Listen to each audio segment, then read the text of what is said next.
Times of इंडियाच्या ऑफिसमध्ये गेले. त्यांनी तो एसे पब्लिश केला आणि मला एडिटोरियल डिपार्टमेंटमध्ये जॉब ऑफर केला. अच्छा. सो 16व्या वर्षी मी माझा पहिला जॉब सुरू केला. का करावं मुलांनी हा कोर्स? पण थिएटर हे खूप होलिस्टिक असतं नाही का? बरोबर. Acting is just one small aspect of theater. There's ideating, there's writing, there's costume designing, there's script designing, there's direction, and there is acting. आणि आपले सगळे क्लासिकल डान्सेस, आपलं क्लासिकल म्युझिक हे सगळं याच्यावरतीच बेस्ड आहे, हो. नवरसांवरती. मग शाळेमध्ये का नाही शिकवू? शाळेमध्ये जेव्हा तू शिकवतेस त्यावेळेला शाळेचं कसं असतं? म्हणजे बऱ्याच वेळेला लोक अख्खं वाचतच नाहीत, हेडलाईन हो. वाचतात आणि विषय संपलाय. इन्स्टावरती आपण डूम स्क्रोल करतो, तर त्या 30 सेकंदामध्ये इम्पॅक्ट झाला पाहिजे. हम्म. How do you create? हम्म. That is what I teach.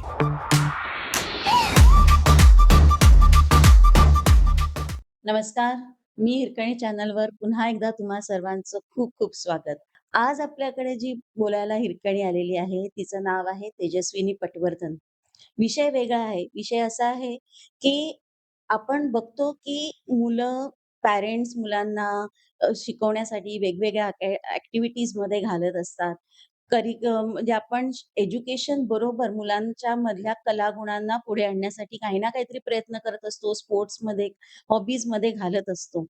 पण नेमकी कोणती हॉबी आपल्या मुलाची आहे हे आपल्याला फारसं कळलेलं नसतं. आणि हेच जे आहे की एज्युकेशन बरोबर एक्स्ट्रा ॲक्टिव्हिटीज किंवा आजचं आपण बघतो की एक सगळ्यांनाच टीव्ही माध्यमाचं, मीडियाचं खूप अट्रॅक्शन असतं. आणि एक मोठा तरुण वयातला मुलगा-मुलगीला आपण ॲक्टिंग करावं असंही खूप वाटत असतं. आणि त्या एकाच ध्येयाने आज लाखो लोकं मुंबईमध्ये येत असतात. पण सगळेच ॲक्टर होतात का? तर नाही होत. मग त्यांच्यामध्ये अनेक कलागुण लपलेले असतात. ॲक्टिंग हा त्याच्यातला एक केवळ छोटा भाग आहे. हे पॅरेंट्सनाही समजलेलं नाही किंवा त्या व्यक्तीलाही अनेकदा समजलेलं नसतं, की आपल्यात नेमकं काय आहे. तर ह्याच गोष्टीवरती काम करणारी आपली हिरकणी आहे. ओपन माइंड प्रोडक्शनची ती फाउंडर आहे, अध्यक्ष आहे आणि आज आपल्याला ती ह्याच विषयी माहिती सांगणार आहे किंवा तिचा जो प्रवास आहे आणि ह्या क्षेत्रामध्ये काय-काय काम चाललेलं आहे. पॅरेंट्स लेव्हलवरती ती काम करते, लहान मुलांच्या वरती ती काम करते, त्याचबरोबर ती कॉर्पोरेट लेव्हलवरही काम करते. कारण लेव्हलमध्ये जे लीडर्स आहेत, ते लीडर्स कसे बनतात, त्यांचे रोल्स काय आहेत, त्यावरतीही तिचं काम होतं. त्याच्यामुळे लहान मुलांपासून कॉर्पोरेट लेव्हलपर्यंत तिचं काम पसरलेलं आहे. आपण टप्प्या-टप्प्यामध्ये जास्तीत जास्त तिच्याकडून हे जाणून घेण्याचा प्रयत्न करूया. तर तेजस्विनी, मी हिरकणी चॅनलवर तुझं खूप खूप स्वागत आहे. Thank you. आणि तू इतकं छान काम करतेयस. तुझे अनेक एपिसोड मी पाहिलेत. You are doing a fantastic job. Thank इतक्या यू. लोकांना समोर आणणं, inspirational stories, it makes a big impact. आणि किती छान एन्कॅप्सुलेट केलंस तू. काय गरज आहे आणि कुठे आपण जातोय, समाजाचा काय प्रवास आहे. खूप छान. मला एक सांग, की आधी आजचा दिवस कसा आहे तुझा चालू झालाय? तू इथे अरे प्रवास करून आली सुंदर. आहेस. रिलॅक्समध्ये. मला सांग, की हा सध्या तुझं ओपन माइंड प्रोडक्शन काय करतंय? कारण नवीन-नवीन तुझे प्रयोग चालू असतात. तर सध्या काय चाललंय? 9 जानेवारीला आत्ता माझा एक लेटेस्ट प्ले झाला. सायबर सेफ्टीवरती हे नाटक होतं. पथनाट्य होतं इंग्लिशमध्ये आणि रिस्पॉन्सिबल नेटिझन नावाची संस्था आहे. त्यांची नॅशनल कॉन्फरन्स होती. हं. तिथे हे नाटक झालं. एक साधारणतः 10,000 मुलांपर्यंत पोहोचलं पॅन इंडिया. या कॉन्फरन्समध्ये बरीच लोकं उपस्थित होती. Googleची लोकं होती, Snapchatची होती, अ, अ, बाकी गव्हर्नमेंटल ऑफिसर्स होते. खूप छान प्रतिसाद मिळाला सगळ्यांकडनं. महत्वाची गोष्ट ही मला कळली, की सायबर सेफ्टी हा जो गंभीर विषय आहे, म्हणजे ऑनलाईन काय करावं, हं. काय करू नये, ह्या सगळ्या गोष्टी मुलांना सांगणं वेगळं आणि हं. नाटकात जेव्हा आपण बघतो हे घडताना, तेव्हा त्याचा इम्पॅक्ट खूप वेगळा होतो. बरोबर. हा दिसतो समोर. हं. ते शिकवायला लागत नाही, ते बघतात, की हे असं केलं तर ही गोष्ट घडू शकते. राइट. फिशिंग म्हणा, कॅटफिशिंग अनेक गोष्टी आहेत. तर मग ह्या पथनाट्याला तुला Googleकडून पण काही रिस्पॉन्स मिळाला तर त्याबद्दल अप्रिसिएशन मिळालंय अँड होपफुली Google बरोबर पुढे काम करता येईल. रिस्पॉन्सिबल नेटिझन बरोबर पुढे काम करता येईल पुढच्या काही महिन्यात. काम करणं म्हणजे माझ्या दृष्टीने जास्तीत जास्त लोकांपर्यंत पोहोचता येईल, जास्तीत जास्त इम्पॅक्ट त्याचा घडवता येईल. सायबर बुलिंग जेव्हा आपण बघतो नाटक म्हणजे काय आहे? हं, सत्य घटना आपण होताना बघतो.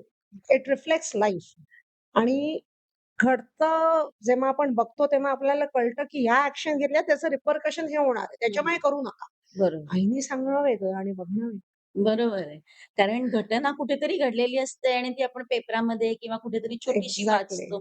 पण ज्यावेळेला ती प्रत्यक्ष आपण बघतो, त्यावेळेला आपल्याला त्याच्यातलं पाठचं पुढचा सगळा अगदी. सिक्वेन्स समजतो आणि त्याच्यासाठीच मला वाटतं मीडिया, मूव्हीज हे खूप इम्पॅक्टफुल माध्यमं आहेत. बरोबर, त्याचा आपल्यावरती खूप जास्त बरोबर. परिणाम होतो. तर सांग ओपन माइंड प्रोडक्शन पहिले तर हे नाव खूप छान आहे आणि हा ही तुझा प्रवास म्हणजे इथपर्यंत कशी आलीस तू? ही एक संकल्पना घेऊन, की नाटक या माध्यमातून आपण लोकांपर्यंत पोहोचावं, वेगवेगळे विषय घेऊन. तर तू हा प्रवास कसा चालू झाला तुझा? ओपन माइंडचा प्रवास खूप वेगळा आहे. माझा शैक्षणिक प्रवास वेगळा आहे. पण ओपन माइंड्स हे मी 2013 मध्ये सुरू केलं. त्यावेळेला माझी लेक 5-6 वर्षाची होती. मी ऑलरेडी फ्रीलान्स रायटिंग करत होते हं, आणि नाटक शिबिरं छोटी-छोटी घेत होते. आणि तेव्हा काही माझ्या मैत्रिणी म्हणायच्या, "अगं माझी मुलगी ना काही पुढे येऊन काही बोलतच नाही गं. लिहायला, चित्र काढायला वगैरे खूप आवडतं. पुढे येऊन बोलत नाही." So that was one trigger, की पुढे येऊन बोलेल ना, ठीक आहे ना, पण तिला चित्र काढायला आवडतं तिकडेही लक्ष दे की. हं. हे सगळं सुरू असताना मला एका शाळेने अप्रोच केलं, की आमच्याकडे येऊन थिएटर शिकवशील का? अच्छा. मला नोकरीमध्ये तर इंटरेस्ट नव्हता. मग I went and had a meeting with them. So little did I know, की मुलांना शिकवायचं आहे ती संख्या 800 850 मुलं होती. हं. सो तेव्हा मी ओपन माइंड्सचा सिलेबस बनवला अँड आय स्टार्टेड वर्किंग. तर 2 वर्ष मी एकटीने शिकवलं 850 मुलांना. अच्छा. त्यातनं मला शिकायला मिळालं, की सिलेबसमध्ये काय चेंज करायला पाहिजे, हं, काय कुठच्या गोष्टींनी इम्पॅक्ट होतोय, कुठच्या गोष्टींनी होत नाहीये. आणि जी मी घटना आधी सांगितली ना, की ती मुलगी चित्र काढतीये, हं, पण हं. पुढे जाऊन बोलत नाहीये. या सगळ्या गोष्टी पालक म्हणून ज्या मला दिसत होत्या, त्या मी इन्कॉर्पोरेट केल्या. ओपन माइंड्समध्ये. अच्छा. खूप छान संकल्पना आहे ही आणि मला असं वाटतं, की आजच्या काळात याची गरज पण खूप आहे. पण तरीसुद्धा मला असं वाटतं, की ना प्रत्येक गोष्टीची सुरुवात ही कुठेतरी आपल्या बालपणात झालेली असते. म्हणजे काहीतरी एक बीज असतं. ते बीज कुठेतरी आपल्यामध्ये पडलेलं असतं आणि मग ते केव्हातरी त्याला अ, वाट मिळते किंवा त्याचं एक झाड बनतं. तर तुझं हे बीज कुठे पडलं? म्हणजे तुझ्या फॅमिलीमधून किंवा कसे तू स्वतःला इथपर्यंत कसं आणलंस? फॅमिलीमध्ये कोणीही नाहीये. माझे वडील सीए आहेत, माझी आई डॉक्टर आहे. 11वी ते ग्रॅज्युएशन आम्ही काही काळ 5 वर्ष नाशिकला होतो आणि 16 वर्षाची असताना मी एक एसे लिहिलेला प्रॉब्लेम्स ऑफ पॉवर्टी कसा लिहिला ते माहिती नाही. पण तो घेऊन मी टाइम्स ऑफ इंडियाच्या ऑफिसमध्ये गेले. त्यांनी तो एसे पब्लिश केला आणि मला एडिटोरियल डिपार्टमेंटमध्ये जॉब ऑफर केला. अच्छा. सो 16व्या वर्षी मी माझा पहिला जॉब सुरू केला.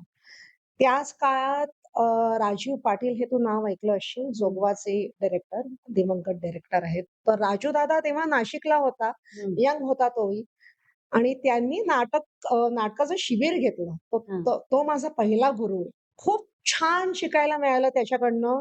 श्याम मनोहरांच्या यकृत या नाटकात त्यांनी मला पहिली भूमिका दिली. ओके. झाडून पुसून मस्त तयार केलं बऱ्यापैकी आणि टाइम्सचं काम सुरू होतंच. त्यानंतर मी मास्टर्स माझं केलं तेव्हा मला समर नखाते हे गुरु लाभले. He is x-D in F-T-I आहे. हं. सो त्यांच्याकडनं अजून रिफाईन होता आलं, शिकायला मिळालं. मी मास्टर्स केलंय माझं फिल्म डायरेक्शनमध्ये. अच्छा. सो माझं बॅकग्राऊंड ते आहे. हं. हे हा शैक्षणिक प्रवास आहे आणि हा इकडे न थांबता माझं पहिलं काम होतं ते विनय काकामय विनय आपटेंच्या खाली होतं. आभाळमाया नावाच्या सीरियलची मी असिस्टंट डायरेक्टर होते. अच्छा. एवढे मोठे गुरु लाभलेत हे भाग्य आहे. हो, भाग्यच म्हणायचं. कारण तू म्हणालीस, की तुझे वडील सीए, आई डॉक्टर आहे. म्हणजे फॅमिली बॅकग्राऊंड तर नाही याच्यामध्ये. पण अशा वेळेला तुला पॅरेंट्सकडून सपोर्ट होता हे सगळं करायला? पूर्णपणे कारण मी सांगितलेलं मला म्हणजे 2+3 करायला कदाचित कॅल्क्युलेटर वापरायला लागला. I am that bad. नाही जमणार. आणि आधीपासून कल इथेच होता, तर थँकफुली ते पालकांनी रिकॉग्नाइज केलं आणि सपोर्ट केला. हं. जे जमतं ते करावं, जे जमत नाही ना, ते करू नये. राइट. हे खूप महत्वाचं आहे कारण अ, अ, बऱ्याच वेळेला हाच गोंधळ होतो, की अनेक मी स्वतः बघितलेले आहेत, काही डॉक्टर्स पण आहेत, की जे केवळ आई-वडील डॉक्टर आहेत म्हणून ते डॉक्टर बनतात. पण त्यांना मेडिकलमध्ये फारसा इंटरेस्ट नसतो. माझी लेक आता मेडिसिन करतीये, त्याच्यामुळे मला माहिती आहे. पण मुलं स्वतःहून चूज करणं आणि फोर्सफुली मुलांना घालणं निश्चित. आणि मग नंतर ते पुढे जाऊन काहीतरी वेगळंच दुसरंच करियर करतात. असं पण बऱ्याच वेळेला होतं. आनंदी पाहिजे ना आयुष्य. आनंदी पाहिजे आयुष्य. त्यामुळे ज्याच्यात आपल्याला आनंद मिळतो ते करावं आणि त्याने आपण इतर लोकांना आनंद जास्त देतो. राइट.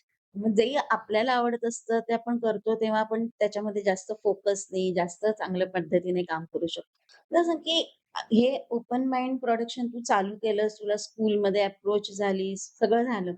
पण काय विचार करून म्हणजे काय व्हिजन म्हणून किंवा या ओपन माइंड प्रोडक्शनची काय फिलॉसॉफी आहे? कसं, काय कशासाठी वर्क करतात? बरं सुरुवात कशी झाली तो किस्साही इंटरेस्टिंग आहे. मी जिथे राहते पवईमध्ये ना, तिथे माझी लेक 5-6 वर्षाची असताना दरवेळेला तिला दादरला न्या किंवा पृथ्वीला न्या. हे both of us are working हे हं, शक्य नव्हतं. आणि मला रिअलाईज झालं, की जो प्रॉब्लेम मला येतोय तो कदाचित इतर पालकांनाही येत असावा. हं. सो आप कुएं के पास नहीं जा सकते तो कुआं खोद दो. ठीक आहे, आपणच सुरू करूया इथे. हं, दॅट वॉज द नीड. हं, यांनी सुरू केलं. फिलॉसॉफी जे मी आजूबाजूला बघत होते, की मुलांना ना बऱ्याच गोष्टी येत असतात आणि हं, मुलं जितकं जास्त लहान तितकं जास्त क्रिएटिव्ह. आपण पालक म्हणून नाही, पुढे जाऊन बोल. याच गोष्टीवरती फोकस करतो. बेसिकली ॲक्ट कर याच्यावरतीच करतो. हं. पण थिएटर हे खूप होलिस्टिक असतं नाही का? बरोबर. Acting is just one small aspect of theater. हं, There's ideating, there's writing, there's costume designing, there's script designing, there's direction, and there is acting. Right. ह्या सगळ्या गोष्टी आल्या पाहिजेत हं. थिएटरमध्ये. ही फिलॉसॉफी होती माझी आणि सिलेबस मी बेस केलाय नाट्यशास्त्रावर. अच्छा. म्हणजे त्याच्यात रस आले सगळे, नवरस आले. का नाही आपली जी इंडिक सिस्टम आहे, हं, त्याच्यावरती का नाही बेस करू आपण? आपल्या मुलांना शिकवतोय तर आपल्याला कशाला हवंय वेस्टर्न मॉडेल? हं. आणि आपले सगळे क्लासिकल डान्सेस, आपलं क्लासिकल म्युझिक हे सगळं याच्यावरतीच बेस्ड आहे, हो. नवरसांवरती. मग शाळांमध्ये का नाही शिकवू? हं. आणि हे अतिशय म्हणजे आजच्या जगात भावेल, चालेल या पद्धतीने आरामात शिकवता येऊ शकतं. कसं शिकवतात? मी 1ली ते 12वी या वयोगटाला साधारण शिकवते. तर एका सेमिस्टरमध्ये आपण 3 रस म्हणूया.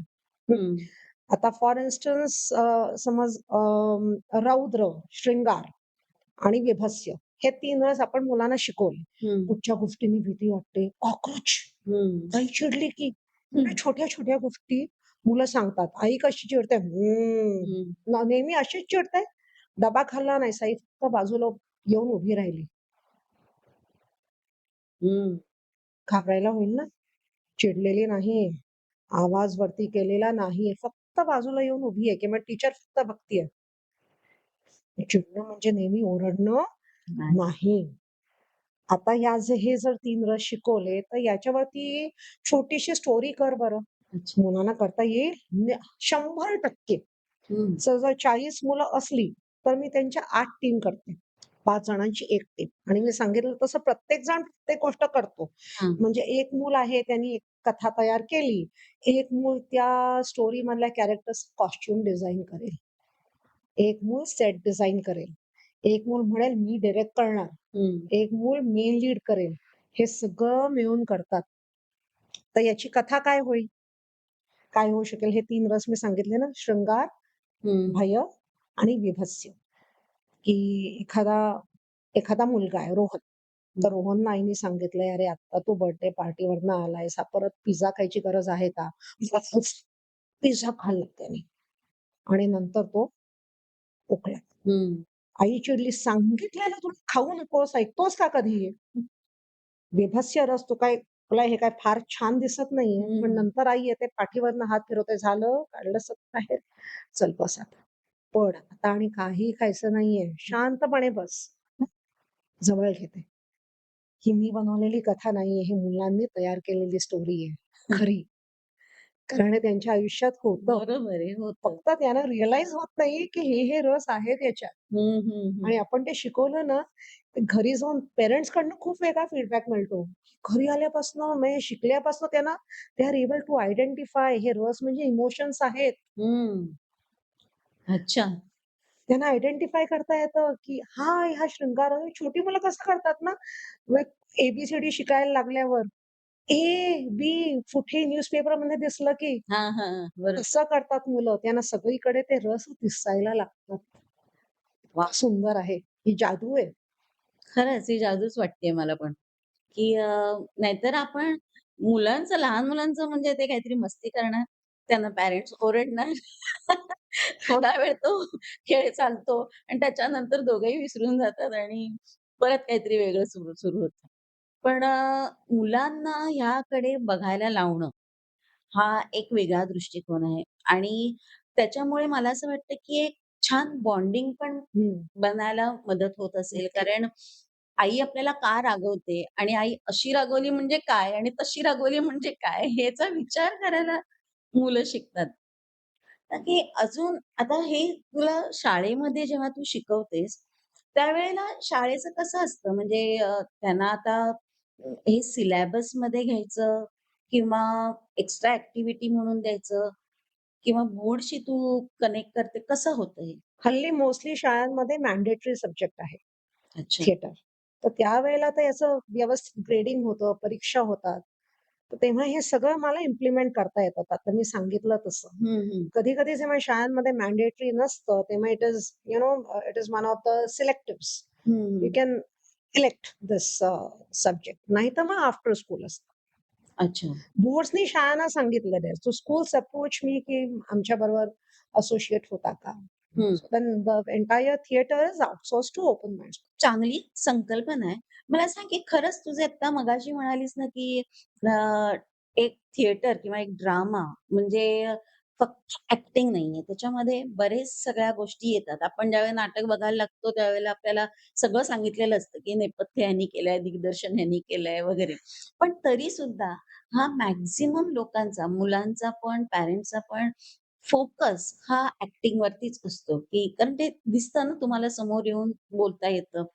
तर ह्याबद्दल म्हणजे त्या मुलांमधलं नेपथ्य शोधायचंय किंवा त्याला दिग्दर्शन करता येईल हे शोधायचंय. हे कसं तुम्ही त्याच्यातून बाहेर काढता? जेव्हा त्यांना मॅन्डेटरीली हे सगळं करायला लागतं ना, काही-काही मुलं ना इंट्रोव्हर्ट असतात. त्यांना पुढे येऊन बोलायचं नसतं. म्हणजे ते बोलणार नाहीत असं नाही, बोलतील. हं, पण as a mentor, me teacher नाहीये, मेंटर आहे. मेंटरचं काम असतं, की मिनिमम इंटरफिअरन्स करावा. हं. मिनिमम. म्हणजे मी सांगायचं नाही, हे असं कर स्टोरी. नाही. त्यांच्याकडनं ते काढायचं. मुलं आपोआप करतात. फॉर इन्स्टन्स आपण स्क्रिप्टिंगबद्दल याच्याबद्दल बोलूया, सेट डिझाइनबद्दल.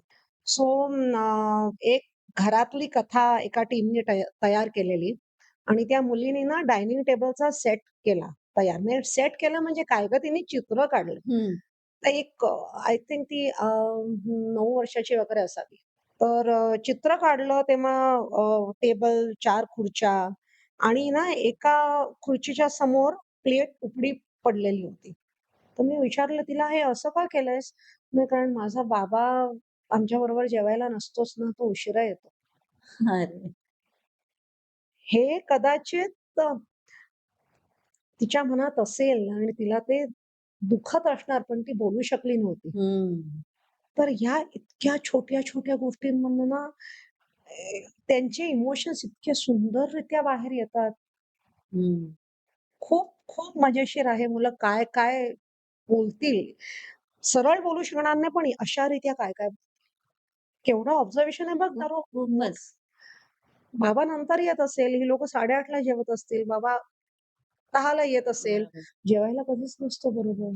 किंवा एक हा किस्सा आहे, तो मुलगा होता 9वी-10वीत मोठा मुलगा होता. तर मी त्यांना सांगितलेलं सेट डिझाइन करा आणि मला कळलं पाहिजे, की ही जी बाई आहे, ही डॉक्टर आहे, पिडियाट्रिशियन आहे आणि मुंबईत. अच्छा. हं. फक्त सेटच्या थ्रू हं. हं. ओके. ती ॲक्टर दिसणार नाही. हं. फक्त सेटच्या थ्रू. कठीण वाटतंय? कठीण आहे. बरोबर आहे. केलं मुलांनी. दरवाजावरती नेम प्लेट लिहिली आहे. ते सगळ्यात सोपं डॉक्टर हं. शर्मिला हं. लिहिलेलं आहे. आत गेले, सर्टिफिकेट्स आहेत, ज्याच्यावरती पिडियाट्रिशियन लिहिलेलं आहे. तिकडे फोटोज आहेत, जिकडे डॉक्टर मुलांना घेऊन न्यूबॉर्न बेबीज बरोबर किंवा छोट्या असतात हां, हां, हां. पिडियाट्रिशियनकडे ऑब्झर्वेशन बघ किती आहे. ऑब्झर्वेशन. हे सगळं आहे. खिडकी आहे. खिडकीतनं बाहेर सीलिंग दिसतंय. मुंबई पण एस्टॅब्लिश झाली. अमेझिंग, खूपच छान. अमेझिंग असतं. हं. म्हणजे आहे तेवढी व्हिज्युअल इंटेलिजन्स आहे मुलांमध्ये. आपण तो आयडेंटिफाय करायला पाहिजे. हं. हा मुलगा पुढे आर्किटेक्ट होऊ शकेल, हू नोज? हं. हेच मला तुला विचारायचं होतं, की का करावं मुलांनी हा कोर्स? कोर्स म्हणा किंवा हा सब्जेक्ट का शिकावा? कारण पॅरेंट्स तर म्हणतील, की आम्हाला आमच्या मुलांना काही ॲक्टिंग-बिक्टिंगमध्ये घालायचं नाहीये. आम्हाला डॉक्टर, इंजिनिअर बनवायचंय, सीए कोणत्याही वेगळ्या प्रोफेशनमध्ये घालायचंय. तर शाळेत जसं तू म्हणालीस, की एक सिलॅबसमध्ये हा एक सब्जेक्ट आहे, म्हणजे ग्रेडेड एक सब्जेक्ट आहे. तर हे मुलांनी का शिकावं? नाही ॲक्टिंगसाठी शिकूच नाही. हं, ॲक्टिंग हे एक एक बाय प्रॉडक्ट आहे. थिएटर म्हणणं आणि मी म्हणेन टीम स्पोर्ट्स, बास्केटबॉल, फुटबॉल सारखे यांच्यामधनं ज्या गोष्टी शिकायला मिळतात ना, हं. त्या वर्गातनं शिकायला मिळूच शकत नाहीत. बरोबर. म्हणजे फॉर इन्स्टन्स पहिली गोष्ट म्हणजे जे आपल्या आयुष्यात अनुभव असतात, ते चांगले वाईट दोन्ही अनुभव यायची वाट बघायला लागत नाही. हं, जेव्हा तुम्ही ते नाट्य रूपांतर झालेले बघता आणि जेव्हा तुम्ही ते ॲक्ट आउट करता, हं, तेव्हा तुम्हाला कळतं, "आईला हे असं होऊ शकतं." एक नाटक आहे लोडिंग प्लीज वेट म्हणून टीनेजर्स आणि पालकांचं. तर त्याच्यात मी एक सीन असा केलाय, की मोठी मुलं ना, मी क्लासला जातोय सांगतात पालकांना आणि एका मित्राकडे पार्टीला जातात. हं, पार्टी 9 पर्यंत असते, क्लास पण कदाचित 9 पर्यंत असेल आणि 9 वाजतात, बाहेर पडतात. एका मित्राची बॅटरी फोनची गेलेली आहे. तिकडे त्यांना Uber, रिक्षा काहीही घरी जायला मिळत नाहीये. हे नाटक होतं. हं, काय करतील? मुलांनाच विचारलं, "काय काय व्हायला पाहिजे? काय करायला पाहिजे त्यांनी? आपण स्क्रिप्ट डेव्हलप करूया पुढे." तर एक मुलगा म्हणाला, "आय डोंट नो, भावाला फोन करायला हवा." तर दुसरा म्हणाला, नाही, आई-बाबांना करायला हवा." आई-बाबा चिडतील. आई-बाबा तर चिडतील. नाही चिडतील, पण आता 9 वाजलेत, 9:30 होत आलेत, मिळत नाहीये काही. ते आम्ही नाटकात आणलं. हं. याचा इन्फरन्स काय, की आई-वडिलांपासून लपवून काहीही करू नका आणि जर काही चुकीचं केलं, तर कृपया आई-वडिलांना सगळ्यात आधी सांगा, कारण तेच याच्यातनं बाहेर काढतील. बरोबर. म्हणून नाटक करावं. हं. त्याच्यात मला एक गोष्ट क्षणात माझ्या डोक्यात विचार आला हां, की ज्या मुलांनी सांगितलं भावाला फोन करावा, कदाचित त्याचं आणि त्याच्या पॅरेंट्सचं एवढं ओपन रिलेशन नसेल. Exactly. You have to command their trust. हं, ॲज अ मेंटॉर टू मुलं कधी ओपन अप होतील, जेव्हा त्यांना वाटेल, की ही व्यक्ती ना अ, माझं ऐकून घेणार आहे किंवा मला हं. बोलायची मुभा देणार आहे. हे काही काय बोलतोस म्हटलं, की विषय संपतो तिकडेच. बरोबर. कारण ह्याच्यात पॅरेंट्सना पण ही गोष्ट शिकण्यासारखी आहे, की आपण अनेक वेळेला स्वतःच्या अथॉरिटी यूज करून मुलांना गप्प बस, सांगू नको, बोलू नको, मला डिस्टर्ब करू नको. काहीतरी त्यांना सांगायचं असतं. त्या क्षणाला त्या पॅरेंटचं अटेन्शन त्यांना हवं असतं. मे बी छोटीशी गोष्ट असेल, पण त्यांच्या दृष्टीने ती इम्पोर्टंट असते, की मला आत्ताच आईला हे जाऊन सांगायचं आणि आई काहीतरी कामात असते, "तू जा, मी नाही सांगणार. आत्ता नको मला काही सांगूस" वगैरे. अगदी. पण हे एकतर पॅरेंट्सनी लक्षात ठेवायला पाहिजे, की अ, मुलांना त्या क्षणाला तो वेळ दिला गेला पाहिजे. आणि दुसरी गोष्ट म्हणजे ह्याच्यामधून मुलांनाही हे समजत असेल, की कधी आपण कुठची गोष्ट कधी थांबायचं किंवा कधी पॅरेंट्सकडे आपण जाऊ शकतो, हे की तर या नाटकाचा भाग झाला. पण दुसऱ्या ज्या गमती होतात ना, हे मी मुलांना अगदी कटाक्षाने सांगतेच, की नाटक ही जी गोष्ट आहे ना, इज अ टीम इव्हेंट म्हणूया आपण त्याला. हं, म्हणजे मला खूप डायलॉग मिळालेत, म्हणजे मी महत्वाचा वगैरे असं काही नसतं. हं, कारण नाटक is based on action and reaction. समोरचा माणूस कसा रिॲक्ट करतोय, त्याच्यावरती माझाही रोल खुलणार आहे. हं, ती एक गोष्ट झाली. प्लस डायलॉग विसरला तर काय करायचं? हं, असं करायचं नाही. हं, हं, ही गोष्ट लक्षात ठेवा, की ऑडियन्सला तुमचे डायलॉग्स माहिती नाहीयेत. फॉर इन्स्टन्स जर तुझा डायलॉग असला, बरं. आपण ना 8 वाजता मूव्हीला जाऊया हं, आणि तू विसरलीस. हे न करता 8 वाजता जायचं होतं ना कुठेतरी का? सांगितलेलंस तू काहीतरी. अरे हो, अरे मूव्हीला जायचंय. बघ विसरलेलीस ना? हं, चल. एवढं साधं आहे. ऑडियन्सला माहिती नाहीये हे. So you have to be mentally present and help each other out हं, without audience realizing that either of you has forgotten. आणि याचा इम्पॅक्ट ना हा 5वीत 6वीत दिसतच नाही. हा नंतर दिसतो 40व्या वर्षी जेव्हा तुला प्रेझेंटेशन द्यायचंय समोर आणि तू विसरलीस. हं. काय करायचं? Either you can be very free and say, "1 minute मी विसरले, मला जरा बघू दे." It works. बरोबर. It works. हं, हॉनेस्टी ऑल्वेज वर्क्स आणि कॉन्फिडन्स वर्क्स. असं करण्याच्या ऐवजी 1 मिनिट बघितलं, okay, now I am back. हं. चालतं. बरोबर आहे. याचा बेस अच्छा बेस. लहानपणी आहे. लहानपणी. कारण आजकाल कॉर्पोरेटमध्ये म्हणा किंवा अगदीच कॉर्पोरेट नाही तरी सुद्धा कुठेही तुम्ही वर्कप्लेसला जात असता, त्यावेळेला अ, असे प्रसंग तर घडतातच आणि मग त्याच्यामध्ये कोणत्या-कोणत्या गोष्टी येतात. कधी वेळ मारून नेली जाते, कधी स्पष्ट बोललं जातं, कधी त्याच्यात जसं तू सांगितलंस, की पॉज घेऊन वगैरे करून गोष्टी केल्या जातात. नेमकं काय मी केलं पाहिजे, हे त्यावेळेला जर आपल्याला लहानपणी शिकवलेलं असेल, तर ते पुढे जाऊन उपयोगी पडतं. म्हणून मला असं वाटतं, की तू जे पॅरेंटिंग लेव्हलवरती पण म्हणजे यंग मुलांवरती पण हे काम करणं जरुरीचं होऊन अगदी, बसलेलं आहे अगदी. आजकाल. कारण आपण आजकाल मुलांना पर्सनॅलिटी डेव्हलपमेंटसाठी घालतो, सॉफ्ट स्किल्ससाठी वेगळे-वेगळे कोर्सेस आपण त्या-त्या वयात मुलं पण घेतात. कारण आता सॉफ्ट स्किलची गरज सगळ्यांना समजली, बरोबर. की ही खूप जरुरीची गोष्ट आहे. तर लहान वयामध्ये मी तर म्हणेन, की ज्या मुलांना आता तुझं हे ओपन माइंड मिळतंय, हा प्लॅटफॉर्म मिळतोय, ते पुढे जाऊन काहीतरी वेगळीच शाईन हो, हो, होऊ हो. शकतात.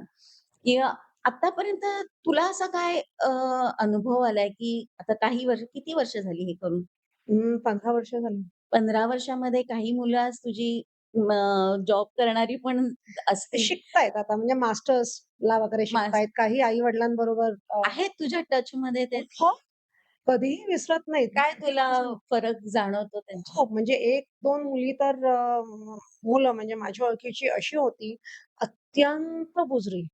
हं. पण ज्या क्षणी त्यांना रोल कळतो ना कुठचा, चमकतात. हं, वेगळी पर्सनॅलिटी तयार होते त्यांची आणि when who is an expert who has committed many mistakes. हं, तसेच आपण एक्सपर्ट होतो ना, शिकत जातात आणि मुलं जितकं पटापट शिकू शकतात ना, if you let them be. हं. सतत करेक्ट करायचं नाही. नाही. त्यांना गाईड करायचं, त्यांना करेक्ट करायचं नाही. हं, म्हणजे मुलांना मी मुभा देते, की समज असलं, आता आपण तेच उदाहरण घेऊया, की 8 वाजता मूव्हीला जायचंय. याच्याऐवजी आपल्याला मूव्हीला कधी जायचं होतं? 8 वाजता ना? असं जर म्हटलं तर काही फार फरक पडणार नाहीये ना? हं, त्या मूव्हीला 8 वाजता जायचंय. हं, शब्द इकडे-तिकडे केलेत, फरक पडलेला नाहीये. But I give them that freedom. हं. बरोबर. जेव्हा ती भीती निघून जाते ना, की I have to stick to the script verbatim. हं. तेव्हा ती शाईन होतात आणि they stick to the script because the fear is not there. Once the fear goes away, you shine. तू जशी मुलांबरोबर काम करतेस, त्याच वेळेला तुझा पॅरेंट्सशी संबंध येतच असेल. तर पॅरेंट्सकडून तुला काय फीडबॅक्स मिळतात, की हा हे चालू केल्यापासून मुलांच्यात काय बदल झाले? एक सगळ्यात मोठा बदल हा पेरेंट्सना जाणवतो, की मुलं appear to be more confident हं, अँड दे आर देमसेल्व्हज. ते स्वतःला स्वीकारतात, की हां, मला ॲक्टिंग येतं, पण मला नाही लिहायला आवडत. असं एखादं मूल म्हणेल, किंवा "आई मला पाठी लागू नकोस, मी फार काही ॲक्टिंग करणार नाहीये. मला स्क्रिप्टिंग आवडतं, मला स्टोरी लिहायला आवडतं." हे स्वीकारणं आहे ना, हं, ते आयडेंटिफाय की this is what I am good at. हं. It's a very big thing. बरोबर. हा खूप मोठा बदल होतो. कॉन्फिडन्स डेव्हलप होतो. टीम बिल्डिंग खूप चांगल्या पद्धतीने होतं. आजच्या काळात तू समज कुठच्याही बिल्डिंगमध्ये गेलो आपण एंट्री करतो, तेव्हा लॉबीमध्ये आपल्याला मुलं दिसतात. हं. सगळी फोनवरती असतात. हो, एक 10 वर्षापूर्वी खेळायची, हो ना. भांडायची, खेळायची, भांडून परत एकत्र यायची. आज ते दिसत नाही. आणि आजच्या काळात टीम बिल्डिंग किती महत्वाचं आहे बघ. हो ना. जे नाटकात होतं, की आपण एकत्र आपलं नाटक पुढे आणायचंय आणि मजा करत हां. टीम बिल्डिंग क्लासमध्ये वगैरे नाही शिकता येत. नाही. असंच शिकता येतं मजा करत. तर जो हा फोनचा विषय बोललीस ना, ही तर ॲडिक्शन म्हणा, झालेलंच आहे ते ॲडिक्शनच आहे आणि पालका त्याच्यात नाहीये ही पालक गोष्ट नाहीये नाही. कारण ते ॲक्चुअली ते टूलच असं ॲडिक्टिव्हच आहे. इतका अट्रॅक्टिव्ह आहे. त्याच्यामध्ये इतक्या साऱ्या गोष्टी जगभराच्या त्याच्यात बरोबर, आहेत, की त्याच्यामध्ये ॲडिक्शन होणार नाही किंवा तुम्ही असं होणं थोडंसं बरोबर. डिफिकल्टच गोष्ट आहे. त्यामुळे पॅरेंट्सही ॲडिक्टिव्ह आहेत, मुलंही ॲडिक्टिव्हच आहेत. तर एकमेकांना बोलत असतात. पण आत्ता जे म्हणालीस, की टीम बिल्डिंग एकत्रपणे पुढे घेऊन जाणं. घरामध्ये जरी आपण बसलेलो असलो ना, तरी एक थोडा वेळ गप्पा मारल्यानंतर सगळेजण आपापल्या मोबाईलमध्ये जातात असं चित्र अनेकदा घराघरातून होतं. सगळ्यांच्याच घरात ते होतं. पण ह्याच्यातून म्हणजे आता न हा जो मोबाईलचा किस्सा आहे, की मुलांना सांगणं, की बाबा मोबाईल घेऊ नकोस आणि स्वतःच पॅरेंट्स मोबाईल घेऊन बसलेले असतात. तर ह्या ॲडिक्शनपासून मुलांना आणि पॅरेंट्सना दूर करण्यासाठी सुद्धा कारण हे सगळ्यांना बरोबर घेऊन जाणं जे तू मला बोललीस ना, त्याच्यातून हेच माझ्या लक्षात आलं, की आपण घर हे जे चालवतो, ते सुद्धा सगळ्यांना घेऊनच जायचं असतं. प्रत्येकच मूल काही लीडर बनत नाही. बरोबर. पण स्वतःच्या घराची लीडरशिप तरी त्याच्याकडे केव्हा ना केव्हा तरी येतेच. मग ती मुलगी असू दे, सासरी जाऊन करेल. मुलगाकडे तर ती येतेच पुढे जाऊन. ते घर चालवणं हे सुद्धा एक टीम लीडिंगचं काम आहे हं. आणि आजच्या आयसोलेटेड म्हणजे ज्या न्यूक्लिअर फॅमिलीज झालेल्या आहेत, ह्या सगळ्यांमध्ये ह्या गोष्टी खूप म्हणजे मला ना हे दिसतंय, की तुझा हा जो ड्रामाचा जो कन्सेप्ट आहे, तो किती-किती ठिकाणी ॲप्लिकेबल आहे ॲप्लिकेबल आहे आणि आणि मी गंमत मुद्दाम गंमत असते बोलतेय, ह्याच्यात. की कारण काहींच्या लक्षात आलं असेल किंवा नसेल.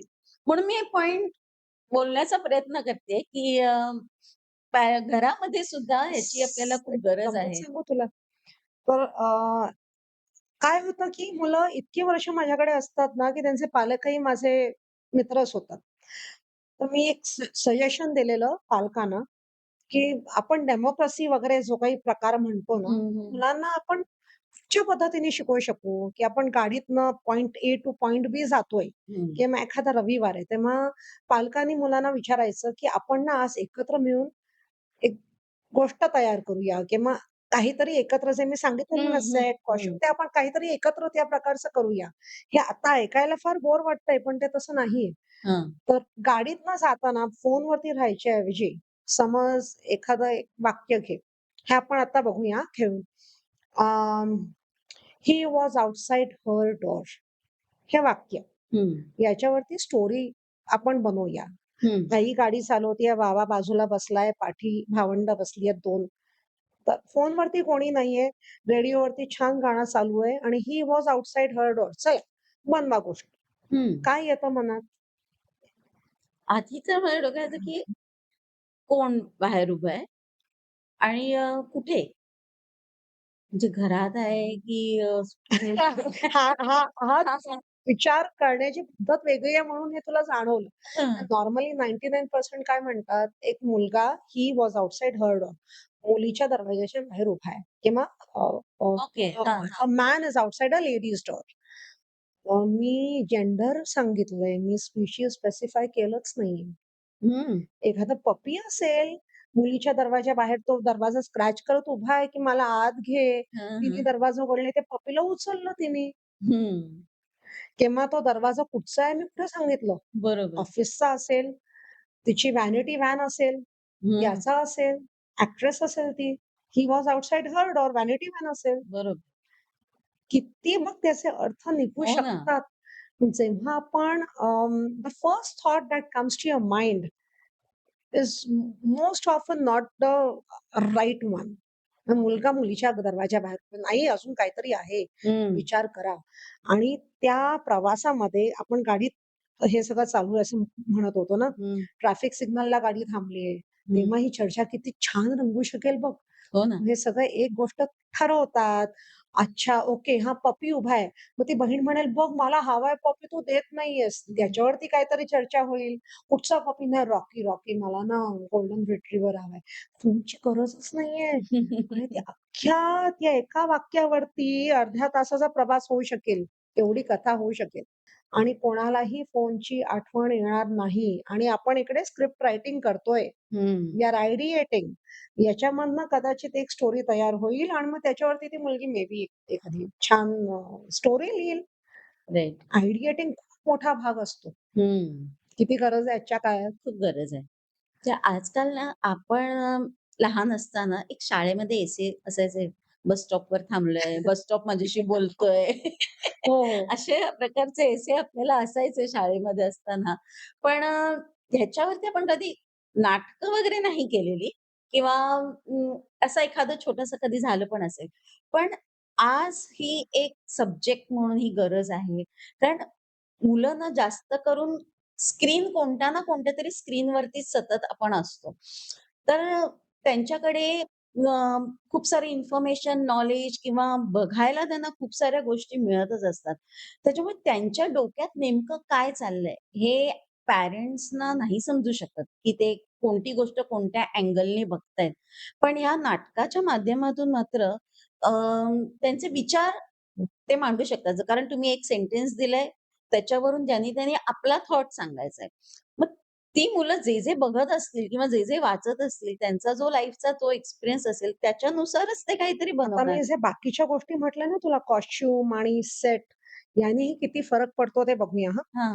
हां. समज एखाद्या दुसरीतल्या मुलाला आपण म्हटलं, की अ, एका मुलाचं तुला बेडरूम डिझाइन करायची आहे आणि कपडे आणि त्याला फुटबॉल खेळायला खूप आवडतो. तो मुलगा आहे 4थीत. हं, तर तो कशी रूम डिझाइन करेल? मे बी त्या बेडवरती जे थ्रो असेल ना किंवा ब्लँकेट असेल त्याच्यावरती फुटबॉलचं चित्र हं, असेल. तो बेड असेल तो बॉलच्या आकाराचा असेल. मग तिकडे मे बी फुटबॉल असेल, रोनाल्डोचा वगैरे फोटो असेल हं. लावलेला. अजून काय असेल तिकडे बुटांचा स्टँड असेल वेगळा जे फुटबॉलचे स्टड्स असतात ते. हां. बॉल असेल. या प्रकारच्या गोष्टी असू शकतील. कपडे काय जर्सी, त्या जर्सीवरती तो स्पेसिफिक नंबर वगैरे. आता त्या मुलाला विचारायचं, हा मुलगा आता 5वीत आहे ना हे कॅरेक्टर. तो ना आता 20 वर्षाचा आहे. हं, बदलेल का नाही रूम? हं. हां. बदलतात ती. अच्छा. हां. मुलांना तेवढी समज असते. I don't know I am 50. Do you know any cousin? Do you have cousin who is that old? हां, ते विचार करतात. तो दादा काय घालतो? मग तिकडे सर्टिफिकेट आलेली असतील, पुस्तकं असतील. हं, हां, मे बी एखादा त्याला मेडल्सची मिळालेली असतील, डिस्ट्रिक्ट लेव्हलवरती खेळत असेल, ते असेल आणि सांगतात, "see this he has earned at district level." हं, हं, किंवा तो हा जो मुलगा आहे, कॅरेक्टर आहे, तो ना नॉर्वेला राहतो. तर त्याची खोली बदलेल का? हो, हं. कारण Norway is where it snows. बरोबर. खिडक्या उघड्या नसतील, हं, बंद असतील, वुडन फ्लोरिंग असेल. हं. हे सगळे बदल घडवून आणतात ते. कारण त्यांनी स्क्रीन बघितलेला असतो ना, तर त्यांना एवढं कळत नसतं, की सेटिंग म्हणजे काय? राइट. कॅरेक्टर म्हणजे काय? जेव्हा यांना आपण करायला सांगतो, तेव्हा ते इम्प्लिमेंट करतात. मुलांचं ऑब्झर्वेशन इतकं स्ट्राँग असतं. एका मुलीला मी सांगितलेलं, "गरीब मुलीची रूम तुला डिझाइन करायची आहे आणि तुला हवं तिकडे तू तिची खोली डिझाइन कर आणि तिचे कपडे डिझाइन कर." हं. हिरानंदानीमध्ये राहणारी मुलगी हां. हिरानंदानीला ना तेव्हा रोड साइड स्लम्स काही काळ होते. तिनी स्लमची ती खोली डिझाइन केली. अच्छा. म्हणजे तिकडे बाहेर मोठी छान खुर्ची पडली आहे. कोणीतरी दिलेली जुनी खुर्ची असेल. हं. मग तिकडे कुठचेतरी फोटो लागलेत आणि त्या मुलीला मे बी एक्ट्रेस आवडतात. तर कुठच्यातरी एक्ट्रेसचे फोटो लागलेले आहेत, चिकटपट्टीने चिकटवलेले. तर त्यांनी छान ड्रेस घातलाय, पण तो जुनाट आहे दिसायला. हं. एवढं स्ट्रॉंग ऑब्झर्वेशन असतं त्यांचं. मग ग्रेट. ते यांनी एम्पॅथी किती वाढत असेल, तुम्ही दुसऱ्याच्या दृष्टीने विचार करता. हं. तेव्हा त्या मुलीच्या म्हणण्यात आलं, की कपडे फाटल्यावर कशाला द्यायचे ना? हं. मी माझ्याकडे आता खूप नवीन आता बर्थडे झाला, नवीन कपडे खूप दिलेत मला. मग माझे चांगले कपडे जे मी आता इतके घालत नाही, ते चांगले असताना मी देईन. हे सांगून नाही कळत. जेव्हा तिने ते डिझाइन केला, डिझाइन केलं म्हणजे काय केलं? मग बरोबर. चित्र काढलं. हं, पेन्सिलनी, क्रेयॉननी रंगवलं हे. दॅट इस फॅशन म्हणजे दॅट इस कॉस्ट्यूम डिझाइन. हं. काही अजून जाऊन करणार नाहीये. विचार आला ना मनात, अच्छा. what more do you want as a parent? If your child gains empathy, that is it, you have won. खूप महत्वाचं आहे. कारण आपण पॅरेंट म्हणून मुलांना खूप संस्कार देणं जे म्हणतो, ते प्रत्येक ठिकाणी पॅरेंट पोहोचू शकत नाही नाही पोहचू पूर्ण. शकत. एक्झॅक्टली. पण एका ड्रामातून ही मुलं बऱ्याच गोष्टी एका वेळी शिकतात. 4 मुलांच्या डोक्यातली गोष्ट तिथे उतरत असते. त्यामुळे बऱ्याच गोष्टी शिकतात. ह्यालाच तर आपण पर्सनॅलिटी डेव्हलपमेंट म्हणतो. ते 4 जे मूल डिरेक्ट करतं, आता आपल्याला वाटेल, की दुसरीतला मुलगा काय डिरेक्ट करणार, काय डायरेक्टर होणार? करतात. हं, they don't look at it from an adults perspective. एका तासाचं नाटक पाहिजे, काय गरज आहे? हं, 2 मिनिटाची छोटीशी स्किट त्यांनी डिरेक्ट केली. So you come from there, तू असा बस, तू चिडलायस ना, तू असं बसायचं. हे सगळं सांगतो तो. हं, look at the level of confidence that child will gain. आणि भांडणं होतात. मला नाही असं करायचंय. असं कसं? यावेळेला मी डायरेक्टर आहे ना, तू माझं ऐकायचं. हं. भांडणं होतात, ते रिझॉल्व्ह करायला शिकतात. Without adult interference. कारण मग त्यांना सांगितलं जातं, "ही तुझी टीम आहे बघा. हं, तुमच्या टीमचे मार्क खाली जाणार. तुम्ही ठरवा बाबा तुम्हाला कसं प्रेझेंट करायचं." हं. टीमवर्क. आजकालचे पॅरेंट्स पण बघतो ना, त्यांचा मुलांच्या लाईफमध्ये खूप जास्त इंटरफिअरन्स असतो. जिथे-तिथे म्हणजे शाळेमध्ये जाऊन टीचर्सना सतत बोलत राहायचं, की "बाबा माझ्या मुलाला हे येतं का? ते येतं का? इथे का पहिलं येत नाही? ह्याच्यात का पार्टिसिपेट केलं नाहीये?" किंवा अगदी शाळेच्या अॅन्युअल फंक्शनमध्ये जे आजकाल शाळांमध्ये झालंय, की 100% पार्टिसिपंट्स ते ठेवतात मुलांचं. पण प्रत्येकच पॅरेंटना आपल्या मुलाला जास्त डायलॉग मिळाला पाहिजे, त्यांनी फ्रंटला यायला पाहिजे. असे इतकं बारीक छोट्या-छोट्या लेव्हलवरती पॅरेंटचा इंटरफिअरन्स असतो. तो पेरेंट्सचा इगो असतो. हां, कारण मुलांना काय मुलं राइट. पेरेंट्सचा इगो असतो. माझं मूल म्हणजे तुझं मूल एक इंडिपेंडंट व्यक्ती आहे. हं, जिला स्वतःच्या आवडी-निवडी आहेत, स्ट्रेंग्थ्स आहेत. नॉन स्ट्रेंग्थकडे सतत बघायची गरज नाहीये ना. हं. बरोबर. तर हे पण एक पॅरेंट्स लेव्हलला शिकणं किंवा समजणं जरुरीचं आहे.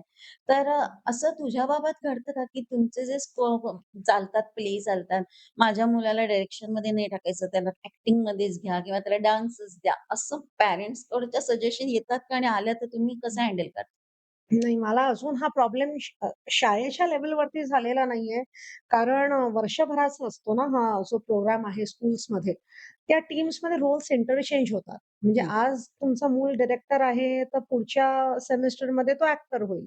अच्छा. कोणीतरी अजून कॉस्ट्यूम डिझायनिंग करेल. पण I get what you are asking me. हे होतं जेव्हा मी शाळांसाठी अॅन्युअल प्लेज लिहिते सुद्धा. इनफॅक्ट इंडस इंटरनॅशनल नावाची एक शाळा आहे पुण्यात, which is ranked 2nd in India. हं. आणि मी गेले 4 वर्ष त्यांची अॅन्युअल कॉन्सर्टची स्क्रिप्ट लिहितीये. अच्छा. डिरेक्ट करत नाही कारण पुण्याला मला महिनाभर जाणं शक्य नसतं. पण त्यावेळेला या गोष्टीकडे बारीक लक्ष द्यायचा मी प्रयत्न करते, की मॅक्सिमम मुलांना ॲक्टिंग नाही म्हटलं तरी काहीतरी रोल मिळू शकेल. हं, हं. प्रत्येकाला वाटतं आपल्या मुलांनी ॲक्ट करावं. फक्त तेव्हा पेरेंट्सशी हे बोलायला लागतं, की रोल किती छोटा-मोठा आहे याच्याकडे लक्ष देऊ नका. सुरुवात छोट्या रोलनी झाली ना आणि खूप डायलॉग नसले, तरी नॉन व्हर्बल कम्युनिकेशननी सुद्धा इम्पॅक्ट करता येऊ शकतो. हं. त्याच्यावरती आपण फोकस करूया. One step at a time. Start small.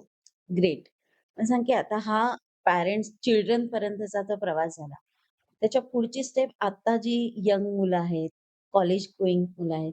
कारण तुझे कॉलेजमध्ये पण वर्कशॉप्स वगैरे चालतात. तर कॉलेजच्या मुलांमध्ये किंवा त्याच्याही पुढे जाऊन जे नवीन जॉब करतायत किंवा करिअरमध्ये आता एंट्री घेत आहेत. ह्या एजच्या ग्रुपमध्ये ही एज्युकेशन पद्धती कशा पद्धतीने काम करते आणि तिथे काय रोल असतात? कॉलेजमध्ये मी कोर्सेस डिझाइन करते. म्हणजे म्हैसूर युनिव्हर्सिटीसाठी मी एक 30 तासाचे यू-जी-सीचे मॅन्डेटरी कोर्सेस असतात. अच्छा. हं.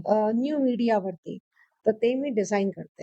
हं, सो न्यू मीडिया म्हणजे Instagram, Facebook, Twitter जे आता X आहे किंवा मीम्स हं. या गोष्टींमधनं नरेटिव्ह तयार हां. होऊ शकतो. आपल्याला ज्या फालतू मीम्स वाटतात हं. किंवा WhatsApp जोक्स जे असतात ना फॉरवर्डेड, कोणीतरी तयार केलेले हो, असतात. ते काय बरोबर. आकाशातनं पडत नाही. So I teach how to create them. अरे वॉव! हा खूप कारण इंटरेस्टिंग टॉपिक आहे. अ, ब्रँड म्हणूया, कुठचाही व्यक्तीसुद्धा ब्रँड असू शकते हं, किंवा एफ-एम-सी-सी जी-सी ब्रँड, कुठचेही ब्रँड्स असू शकतात. तर कुठच्याही ब्रँड बिल्डिंग करता या सगळ्या गोष्टी कामी येतात. हं. म्हणजे सोशल मीडियावरती हेडलाईन काय आहे? बऱ्याच वेळेला लोकं अख्खं वाचतच नाहीत. हेडलाईन वाचतात हो. आणि विषय संपला. इतका वेळ नाहीये ना हं, लोकांकडे. सगळ्यांना घाई. घाई आहे भयंकर. काय घाईने पुढे होतं ती गोष्ट वेगळी आहे. किंवा Instaवरती आपण डूम स्क्रॉल करतो. तर त्या 30 सेकंदामध्ये इम्पॅक्ट झाला पाहिजे. हं, हाऊ डू यू क्रिएट? हं. So that is what I teach. पण एकंदरीत ते शिकवायला सुद्धा तुमचा बेस आयडिएशनचा आणि स्क्रिप्टिंगचा आणि कॉस्ट्यूमचा आणि सेटचा खूप स्ट्राँग पाहिजे.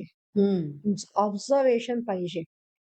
राइट. ऑब्झर्वेशन म्हणजे गाडीतनं जाताना, प्रवास करताना दुकानांची नावं काय आहेत? हं. एवढी साधी गोष्ट आहे. कुठचे रंग वापरलेत त्या नावांमध्ये, लोकांनी त्या लोकॅलिटीमध्ये कसे कपडे घातलेत, याच्यावरनं तिकडची डेमोग्राफी आणि फायनान्शियल स्टेटस आपल्याला कळतो की नाही? हो. आणि हे आपण बघायला पाहिजे ना फोन सोडून. आणि जर मला ते माझं टार्गेट ऑडियन्स आहे, तर मला तशा प्रकारचा कंटेंट क्युरेट करायला लागेल, जो मी सोशल मीडियावरती टाकेल. हं. This is the basis. Observation is the basis of everything. म्हणजे सोशल मीडियावरती जर तुम्हाला सक्सेस मिळवायचा असेल, तर मुळात तुम्हाला तुमचा मोबाईल बाजूला ठेवून बाजूचं जग बघायला हो. पाहिजे. 100% 100%. जेवढं तुम्ही लोकांना बघाल ना, तेवढं त्यांच्या आणि एम्पॅथाइज कराल. एम्पॅथी महत्वाची. तिच्या दृष्टीने जर मी विचार करू शकले, तर मी तिच्यापर्यंत पोहोचू शकेन ना. बरोबर. त्या जागेवर जाऊन हो, विचार करता आला पाहिजे. निश्चित, म्हणजे निदान तसा दृष्टिकोन ठेवला पाहिजे. निश्चित. हं, ह्याच्यात दोन्ही लोकांचा फायदा आहे. तिचाही फायदा आहे आणि तुझाही फायदा आहे. हं. For you, she is the target audience. For her, she will get whatever she desires from that particular brand. बरोबर. खूपच महत्त्वाचं म्हणण्यापेक्षा ही गोष्ट सगळ्यांनाच रिलेट होऊ शकते नाही, कारण ज्याला त्याला आजकाल सोशल मीडियावरती दिसायचं पण व्हायरल असतं, व्हायरल व्हायरल जायचं व्हायचं असतं. असतं आणि जे आपण सोशल मीडियावरती आपण WhatsAppला तर WhatsApp युनिव्हर्सिटीच नाव देऊन टाकलेलं आहे लोकांनी, की त्याच्यावरती खूप सारं ज्ञान येत असतं. पण ह्याच्यासाठी सुद्धा तुम्हाला एक प्रकारचं शिक्षण घेणं हो. जरुरीचं आहे, नाही, की प्रॉपर पी-जी कोर्सेस असतात. म्हणजे कोर्सचा भाग असतो न्यू मीडिया. ओके. मला नव्हतं हे माहिती, की हा असा शिक्षण कोर्सचा म्हणजे भाग काय आहे. म्हणजे थोडक्यात माझ्या मते हां. आता मी जे मास्टर्स केलं ते काय केलं, अनेक जण असतात जे विथआऊट एनी एज्युकेशनल क्वालिफिकेशन या फील्डमध्ये काम करतायत मीडियाच्या. हं, शिक्षणाने काय होतं, ज्या चुका मी 10 वर्षात केल्या असत्या, ते मी 2 वर्षात केल्या. हं. बरोबर. तेवढंच होतं ना. शिक्षण म्हणजे तुम्ही चुका करता. हो. शिक वेळ वाचतो वेळ वाचतो. जास्त चुका आणि कमी वेळात करता सिस्टमॅटिक येतात. जास्त वेगळ्या चुका करायची आपल्याला हां, संधी हो. मिळते. वेगळ्या चुका म्हणजे you become expert when you don't repeat the mistake you have already committed earlier. कमी चूक कर. येस. हं. तर सांग की ह्या आत्ताच्या आत्ताचे जे पॅरेंट्स आहेत किंवा जे आत्ता जे 40-50s मध्ये पॅरेंट्स आहेत, तर त्यांना आता सगळीकडेच आपल्याला अ, एक प्रेझेंटेशन्स ह्या सगळ्या गोष्टी असतात.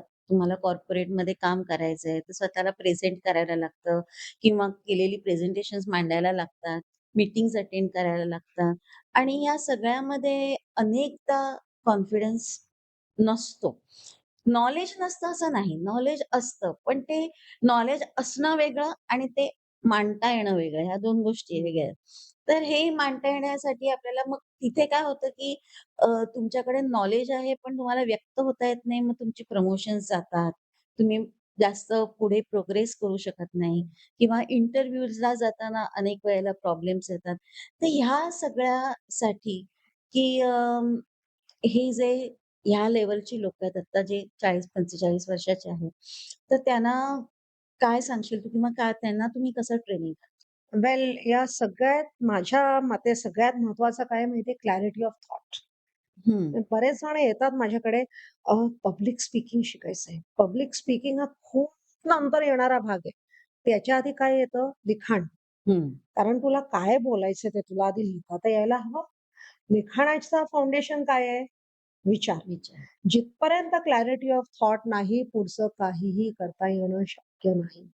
क्लॅरिटी ऑफ थॉट असला, की ते पेपरवरती कसं मांडायचं? म्हणजे प्रेझेंटेशन म्हणजे काय?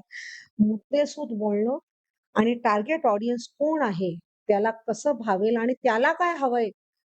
त्यानुसार ते प्रेझेंट करणं.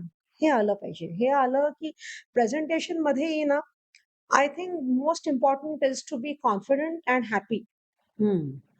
हे मी नाटकाच्या संदर्भातनं बोलते हां. नाटकात सुद्धा जर मी एकही डायलॉग चुकले नाही, पण अख्खा वेळ मी घाबरत बोलत असले ना, डायलॉग अजिबात चुकला नाही, हं. लोकं बोर होतात. हं. आणि मी चुकले आहे, पण मी आनंदी आहे, कारण मी पुढे ते रेटून नेलं. म्हणजे विथ टीम एफर्ट मी म्हटलं तसं. लोकांना आनंद मिळतो. Whatever you feel will be transferred. हं. हेच त्या लेव्हलला 50शीचं असताना लक्षात ठेवणं गरजेचं आहे. तुम्ही आनंदी राहा, म्हणजे when you are presenting be confident and be joyous. हं. आणि जर तुम्ही त्याला कॉन्फिडन्समध्ये घेतलत, की मला मध्ये बघायला लागणार आहे हां, माझ्या लॅपटॉपकडे. हं. तेवढा मला जरा तुम्ही मुभा द्या. They will agree very easily. बरोबर. काय बिघडतं? हं. मला बघायला लागणार आहे. मला असं फटाफट नाही बोलता येणार ना, बघायला लागणार. It's fine. Acceptance. Acceptance, involve, play on your strengths. आपल्याकडे मला एकंदरीत असं वाटतं ना, भारतीय आपण नॉन स्ट्रेंग्थ्स वरती खूप फोकस करतो. हं. त्याला हे येत नाही, त्याला हे हो, येत नाही, पण जे येतं त्याच्याकडे तर लक्ष दे. Capitalize on that while improving your non strengths. हं. Then you arrive at something which is beautiful, which makes you happy. And once you are happy, world will fall in place. काहीही अडचण होत नाही. हं. तर तू सगळं केलंस हे खूप छान चालू आहे. मुळामध्ये नाट्यशास्त्राचा बेस घेऊन ओपन माइंड चालू करावं, हे तुला का वाटलं? खूप इंटरेस्टिंग क्वेशन आहे हा. कारण नाटकाकडे किंवा नाटक नाही आपण एंटरटेनमेंट म्हणूया. म्हणजे रील्स आले त्याच्यात, ओ-टी-टी आला, सिनेमा आली, गाणी व्हॉटएव्हर, व्हॉटएव्हर. एंटरटेनमेंटकडे बघायचा भारतीय दृष्टिकोन खूप वेगळा आहे. हं. नाट्यशास्त्र हे 5वा वेद समजलं जातं. म्हणजे भरतमुनींना बोलवलं गेलं. देवांनी का बोलवलं? वेदांची फिलॉसॉफी लोकांपर्यंत पोहोचावी म्हणून. वेद लोकांनी वाचायचे बंद झालेले. तर हं. फिलॉसॉफी पोहोचवावी, कशी पोहोचवावी? Through entertainment. नाट्यशास्त्राचं काम आहे, जे 4 पुरुषार्थ आहेत आपले, धर्म, अर्थ, काम आणि मोक्ष. हे लोकांपर्यंत पोहोचवायला एंटरटेनमेंटचा मार्ग घ्यावा. Okay. That is the philosophy. Open minds is based on that philosophy. Dharma is righteousness, हं. righteous behavior. अर्थ म्हणजे पैसे. पैसा किंवा व्हॉटएव्हर ट्रान्झॅक्शन. हं. ट्रान्झॅक्शन वाईट नसतं, हं. पण त्याला बेस कशाचा पाहिजे? धर्माचा. काम इज प्लेजर. आनंद नसला तर धर्माला आणि अर्थाला काहीच नाही. मोक्ष म्हणजे या सगळ्यातनं मिळणारी तृप्ती. तर तुला उदाहरण द्यायचं तर एखादी आपण छोटी मुलं बघतो ना, रिएलिटी शोजवरती नाचतात. हं. इनअप्रोप्रिएट गाण्यांवरती. त्याच्यात अर्थ आहे, व्ह्यूवरशिप मिळतेय, कामं आहे, पण धर्म नाहीये. हं. या सगळ्या गोष्टींमध्ये बॅलन्स साधता आला पाहिजे आणि ओपन माइंड्स याच फिलॉसॉफीवरती बेस्ड आहे. ग्रेट. मला तुझी फिलॉसॉफी पण आवडली आणि ह्याची आजच्या काळातली गरजही लक्षात येते आणि लहान मुलांपासून तू हे स्टार्ट केलंस हे खूप जास्त चांगलं आहे. कारण त्यांना ते मिळालं तर पुढची पिढी आपोआपच घडणार आहे. मला वाटतं, की आपण ह्याच नोटवरती थांबूया आजचा पॉडकास्ट आणि तुम्हाला हा पॉडकास्ट कसा वाटला हे आम्हाला जरूर सांगा. पण इथे थांबू नका.